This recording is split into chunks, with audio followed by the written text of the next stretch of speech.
Hey fragrance fanatics and friends, welcome back to the Centaur Fragrance channel. It's your host here, Benjamin, and let's talk about another brand, Mensonsol. You all saw the title down there below. You saw the thumbnail. This is a brand new brand on the scene. They sent me these samples a while ago, and I gave y'all my first impressions. I don't know how many of y'all actually saw that video, but I'm going to bring this one to you today. Really, I want to give y'all my last impressions of these. I definitely want to review them together as a family. I could review these individually, but I want to give y'all a perspective of all these fragrances because they're very similar, and they don't have a lot of notes, and a lot of the smells aren't dramatically different from one another that I would want to actually review these individually. First off, all these fragrances are based off, some sweetness, the kind of more vanillic. And I'll tell you about one of those at the very end of why I think it's vanilla, which I don't think it's listed as a note, but mostly they just tell you that there's orange and that there's oud. This is certainly more of a plantation oud. For the price and for what they're saying, I think that they are using real oud in this fragrance. The quality of the oud is here. It smells very nice, but it's somewhere in between, synthetic oud and, a cord made of different notes to smell like oud, and the real oud, the wild oud that's it can be very strong and very unique, and be very off-putting for some people. The oud here is definitely more tamed and a little bit more well-rounded, a little bit more of an elegant, classy wood, almost like smell. It's very nice, and I applaud them for their use of oud. I think that they've done a wonderful job with using oud. I do find it interesting that they made 3 fragrances that are very similar with using just very similar notes. I do find that interesting that they didn't make 3 different types of oud fragrances. Maybe they're just trying to figure out which one sells best, and maybe down the line they'll discontinue one or the other. I'm not sure what their plan is. Anyways, let's jump into these fragrances. The first one is S. Again, I forgot to tell y'all before that. SOL stands for Sun, Soul. I think it's Spanish, and they're definitely trying to capture a brighter, lighter feel with oud. So this is not a dark, skanky, or scary ouds. This is definitely light and bright and classy. But first off, the S is the strongest on the oud. This one has the strongest amount of oud. The orange in the top is a little bit more bitter. There's not as much sweetness, and the oud comes through a little bit more. It's still a little bit more, again, wearable. It's a little bit almost like leathery in a way. Light, classy, almost like a blonde wood. Definitely with a little touch of a well-rounded animalic nature. But the animalics here, again, aren't scary. Just look at the color of this juice. It's clear, it's clean, and very classy. So this is definitely a different twist on oud that you might have never smelled before, and you might have never tried. Even though the S is the heaviest on the oud, it probably has the most character, and if you're an oud lover, you're probably going to like it the most. If you're really into the deep, dark tars and the oils, this might not be a brand that you like unless you want something highly versatile for everyday wear. But the S definitely has the most character out of the bunch, in my opinion, and has the most oud, but still is not a scary, unwearable fragrance. The O has a blend of that sweetness and the oud. It doesn't have a lot of character. At first, I like this one the most, but over time, I kind of grew out of love with this one, and the S really grabbed my heart over time. It's nice, but it kind of begs to be blended with other fragrances. It doesn't have a lot of character on its own.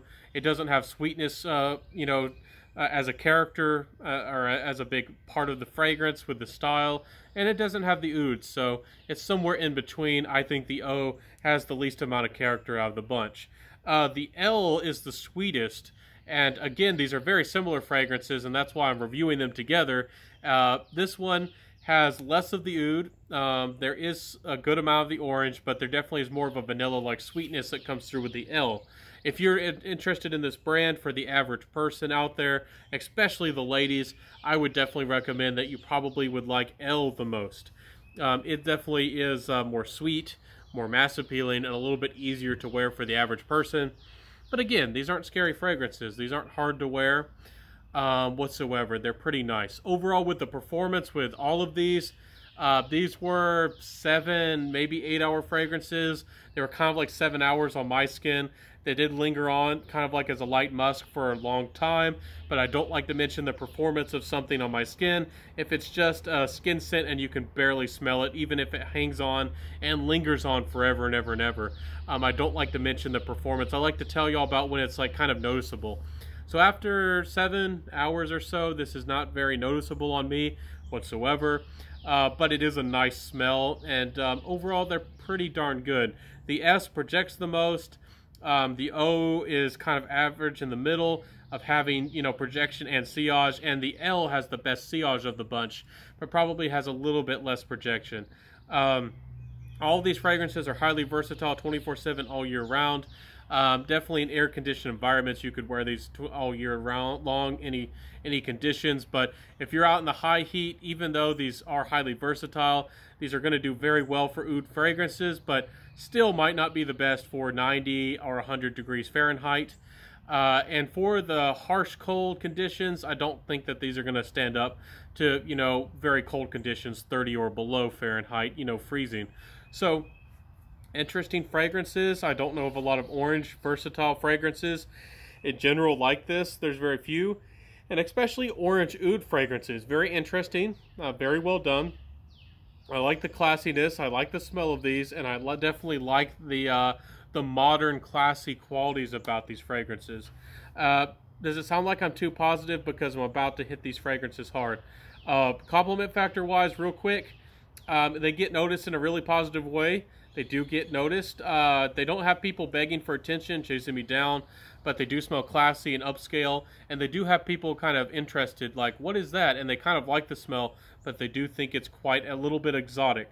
So if you want fragrances that are just a tiny bit exotic, like you know, just tipping just a little bit of your toe and just trying out exotic fragrances, just very little. You know, you just want a tiny touch of something different, and this might be for you. If you're just you know, want to dabble in niche or something like niche in a very, very small amount. The price, the things that hurts this fragrance the most is the price. These fragrances, I talked to them, I need to double check if I'm right with what I remember, but I think they were saying that they were, I forget the size, it might have been a 50 mil, but they were going to be, I think, even above $250, and that might have even been euros. So it might be above 250 euros for 50 odd mils. I think that for the price for what you're getting, I think it's quite extreme. I know that using real oud is not cheap, especially even plantation oud, I'm sure is very expensive, but this is a fragrance to me that smells like something that should be in the ballpark of 150 to 200, 400 mils. It smells like something in that ballpark. Especially when you're first launching a brand and you're trying to promote your brand. Coming out with something that expensive, to me, is, I don't know, it's a bit extreme. The average person is not going to want a interesting woody orange, you know, citrusy fragrance that costs that much money. You could find plenty of other orange fragrances. You could find plenty of woody fragrances.